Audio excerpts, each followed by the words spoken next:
Morning students. आज हम पढ़ेंगे जो सब्जेक्ट है fluid mechanics and machine MA 202 या MA 202 fluid mechanical and automobile दोनों ब्रांच के लिए ये जो हमारा सब्जेक्ट है वो इम्पोर्टेंट सब्जेक्ट है। उसमें जो चैप्टर 10 है सेंट्रीफ्यूगल पंप, उसमें जो टॉपिक है डीप वेल पंप, उसके बारे में स्टडी करेंगे। तो हम पढ़ेंगे मतलब डीप वेल पंप का introduction, component, working, advantage and disadvantage आज हम देखेंगे। डीप वेल पंप हमारा क्या होता है, जनरली हमने जो गाँव हैं या स्मॉल सिटीज़ हैं उसमें देखा है कि वाटर की जो सप्लाई होती है वो बड़ी सिटीज़ में होती है, उस तरीके से नहीं होती है। मतलब ऐसी सुविधा जो बड़ी सिटी में वाटर की सप्लाई होती है, ऐसी सुविधा गाँवों में स्मॉल सिटीज़ में नहीं होती है। तो वहाँ पे वाटर की ज़रूरत के लिए क्या किया जाता है कि हैंडपम्प लगाए जाते हैं या फिर कुएं खुदवाए जाते हैं या बोरिंग वगैरह करवाया जाता है। तो हमने अगर कुआं लगाया है, कुआं खोदा है, तो उसमें क्या होगा, जो वाटर का लेवल है हमारा वो 10 फीट, 20, 30, 70 फीट नीचे हो सकता है। ये डिपेंड करेगा एरिए पे कि किसी एरिया में जो वाटर का लेवल है हमारा ग्राउंड लेवल से 10 फीट नीचे हो सकता है, या फिर किसी एरिया में हम देखें तो 70 फीट, 80, 90 फीट नीचे हो सकता है। तो अलग अलग एरिया पे डिपेंड करेगा कि किसी एरिया में जो वाटर है वो हमारा वाटर का जो लेवल है वो कितने फीट नीचे है। तो अगर कुआं खोदा है तो उसमें वाटर का जो लेवल है हमारा हमने देखा कि 10-20 फीट नीचे है।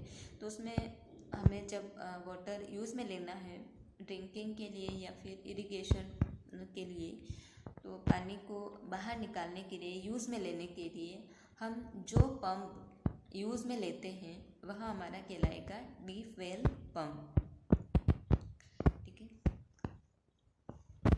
Deep well pumps are commonly used in water well and exert water from a ground level, underground water sources और एक्वीफायर।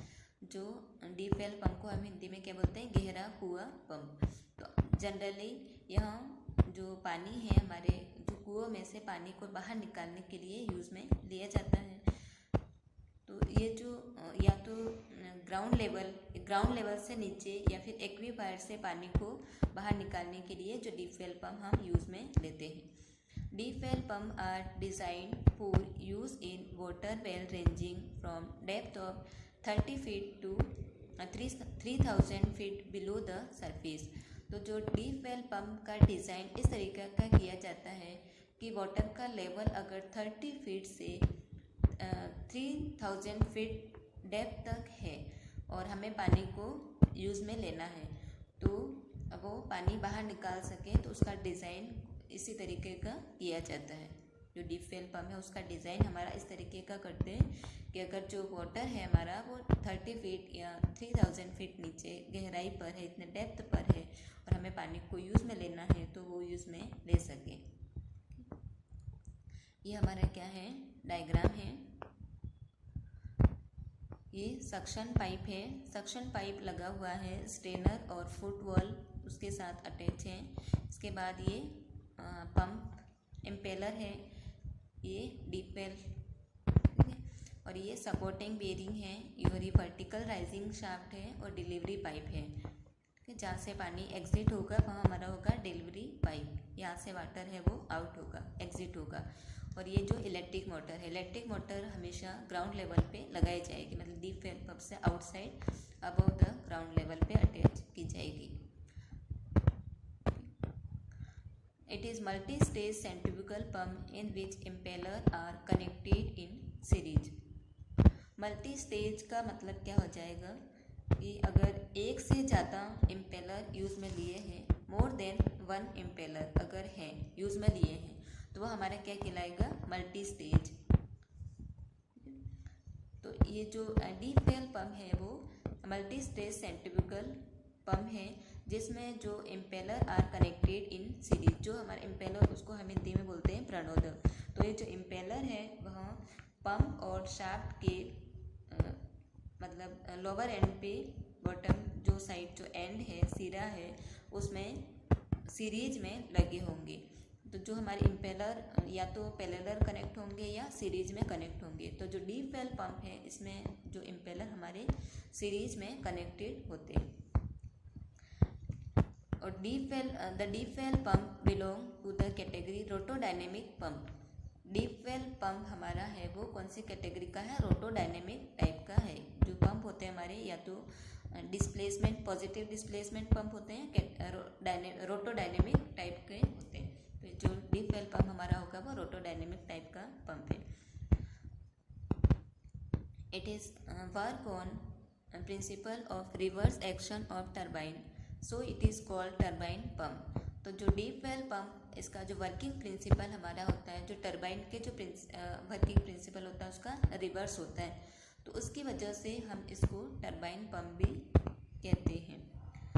अब हमारा क्या होता है इसमें जो इम्पेलर मतलब more than one impeller use में लिए जाते हैं, मतलब एक से ज़्यादा इम्पेलर यूज़ में लिए जाते हैं। तो इम्पेलर की जो संख्या है वो हमारी डिपेंड करेगी हेड पे।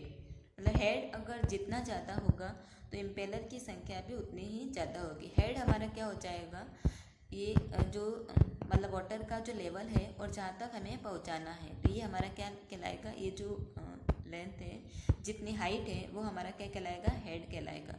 तो ये जो इम्पेलर की जो संख्या है वो हमारी डिपेंड करेगी हेड पे। ठीक है, जितना ज़्यादा हेड होगा तो इम्पेलर भी उतने ही ज़्यादा यूज़ में लिए जाएंगे।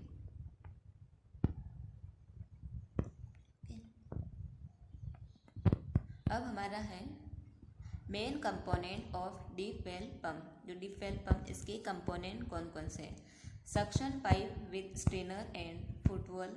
ये हमारा क्या है, सक्शन पाइप है, इसमें स्ट्रेनर और फुटवॉल इसके साथ यहाँ पे अटैच किए हैं। ये इसलिए लगाए जाते हैं क्योंकि वाटर में क्या होता है, कभी कभार डस्ट पार्टिकल होते हैं वो अंदर एंटर नहीं करें, तो उसकी वजह से ये हमारा स्ट्रेनर लगाया जाता है। अगर डस्ट पार्टिकल अंदर एंटर कर जाएंगे तो ये इम्पेलर वगैरह है वो उसमें ख़राब होने के चांसेस हैं। तो डस्ट पार्टिकल जो है वो इसमें एंटर नहीं कर पाए, इसलिए ये स्ट्रेनर और फुटवॉल लगाया जाता है। इसके बाद सेकंड कंपोनेंट हमारा है इम्पेलर असेंबली। इम्पेलर असेंबली इसलिए बोला है क्योंकि इसमें जो इम्पेलर है हमारे एक से ज़्यादा काम में लिए हैं, एक से ज़्यादा अटैच किए हुए हैं, तो इसलिए ये इम्पेलर असेंबली है। मतलब अगर more than one impeller use में लिए तो वो हमारा कहलाएगा impeller assembly. Vertical rising shaft, ये हमारा क्या है, ये वर्टिकल राइजिंग शाफ्ट है। इसके बाद है डिलीवरी पाइप, जहाँ से पानी ये एग्जिट होगा, ये हमारा क्या है, डिलीवरी पाइप है। डिलीवरी पाइप के अंदर की साइड ही ये हमारा क्या अटैच किया हुआ है, वर्टिकल राइजिंग शाफ्ट। इसके बाद है ये इलेक्ट्रिक मोटर और 6 है बेरिंग। तो ये जो वर्टिकल राइजिंग शाफ्ट है उसमें एक एंड पे तो इम्पेलर कनेक्ट है और दूसरे एंड पे क्या कनेक्ट है, ये electric motor. Vertical rising shaft के एक एंड पे तो इम्पेलर कनेक्ट होंगे और दूसरे एंड पे इलेक्ट्रिक मोटर कनेक्ट है। ये तो इसके कंपोनेंट होंगे।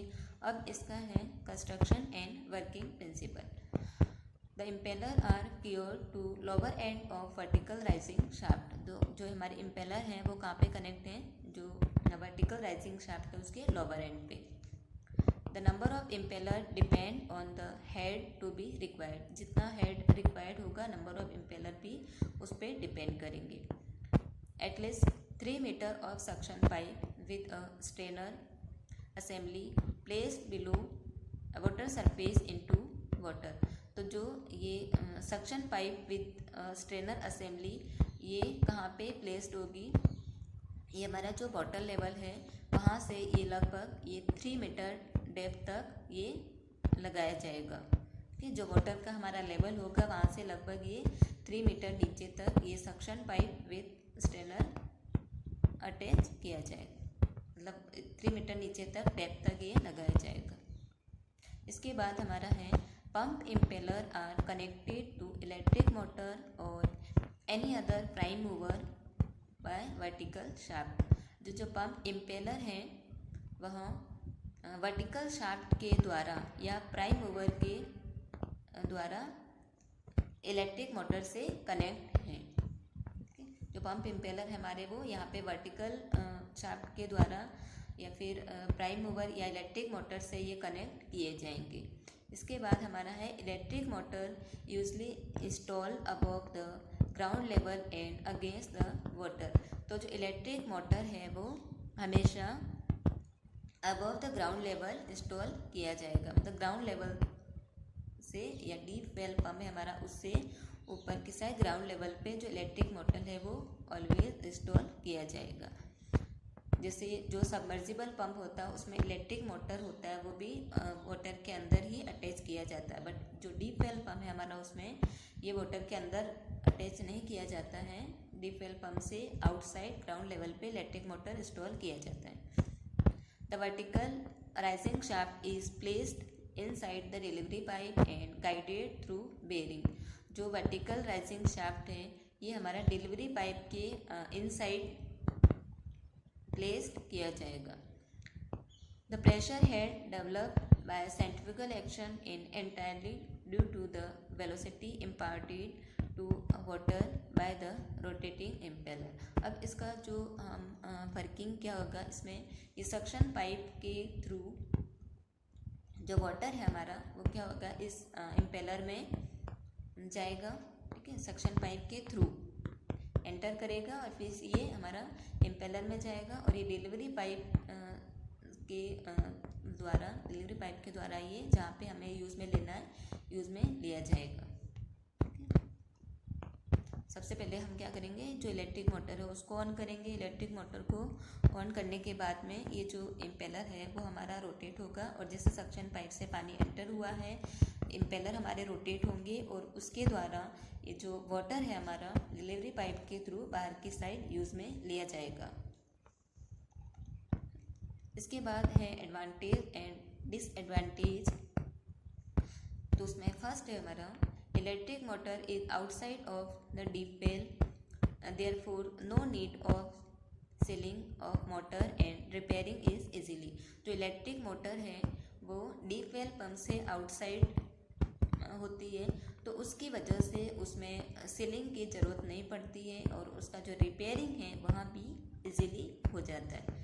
Electric motor free from erosion and corrosion. जो इलेक्ट्रिक मोटर हमारा है वो वाटर के अंदर नहीं लगा के बाहर की साइड लगाते हैं तो उसकी वजह से उसमें इरोजन एंड कोरोजन भी नहीं होता है। डिसएडवांटेज क्या हो जाएगा, उसमें फर्स्ट है pump required very long vertical rising shaft. तो डीप वेल पंप में हमें जो very long vertical rising shaft की ज़रूरत पड़ती है, तो ये ज़्यादा लॉन्ग होने की वजह से उसमें वाइब्रेशंस वगैरह होते हैं, तो इसका जो कॉस्ट है वो भी हाई है। और इसमें क्या होगा, जो बेरिंग वगैरह हम यूज़ में लेते हैं तो उसमें लुब्रिकेशन की ज़रूरत भी पड़ती है, तो ये इसके क्या है डिसएडवांटेज है। आज के लिए बस इतना ही, धन्यवाद।